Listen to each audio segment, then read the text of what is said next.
जय श्री श्याम। श्री खाटू श्याम जी को भगवान कृष्ण का कलयुगी अवतार माना जाता है। यह राजस्थान के सीकर जिले में स्थित है। इनकी मान्यता देश विदेश सभी जगह पर है।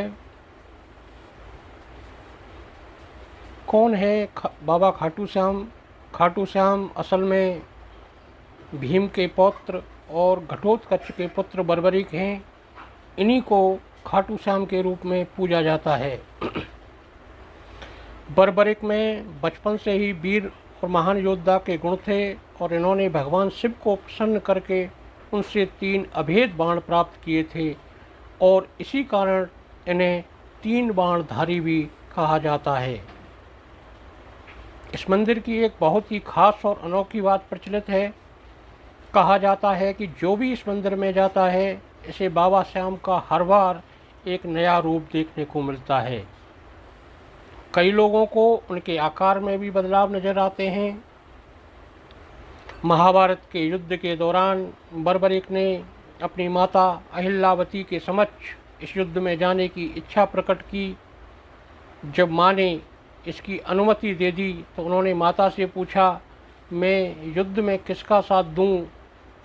इस प्रश्न पर माता ने विचार किया कि कौरवों के साथ तो विशाल सेना, स्वयं भीष्म पितामह, गुरु द्रोण, कृपाचार्य, अंगराज, कर्ण जैसे महारथी हैं।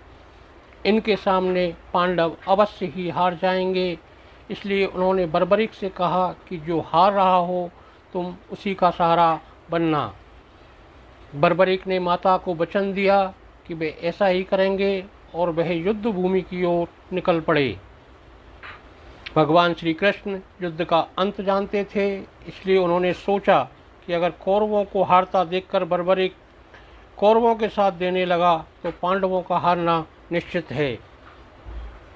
तब श्री कृष्ण ने ब्राह्मण का वेश धारण किया और बर्बरिक के समक्ष पहुँचे और ब्राह्मण के रूप में उन्होंने दान में उनका शीश मांग लिया।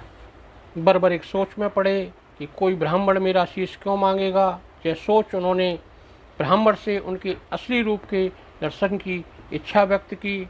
भगवान श्री कृष्ण ने उन्हें अपने विराट रूप में दर्शन दिए। इस पर उन्होंने अपनी तलवार निकालकर श्री कृष्ण के चरणों में अपना सिर अर्पण कर दिया। श्री कृष्ण ने तेजी से उनके शीश को अपने हाथ में उठाया एवं अमृत से सींचकर अमर कर दिया। उन्होंने श्री कृष्ण से संपूर्ण युद्ध देखने की इच्छा जाहिर की। भगवान श्री कृष्ण ने उनके शीश को सबसे ऊंची पहाड़ी, जिसको खाटू पहाड़ी कहते थे, वहाँ एक पीपल के पेड़ पर स्थापित कर दिया और बर्बरिक ने वहाँ से पूरा युद्ध देखा। युद्ध की समाप्ति के बाद सभी पांडव विजय का श्रेय अपने ऊपर लेने लगे। आखिरकार निर्णय के लिए सभी श्री कृष्ण के पास पहुँचे और उनसे कहा कि आप बताएं कि इस विजय का श्रेय किसको जाता है। भगवान श्री कृष्ण ने कहा, मैं तो स्वयं व्यस्त था, इसलिए मैं किसी का पराक्रम नहीं देख सका। ऐसा करते हैं, सभी बर्बरिक के पास चलते हैं।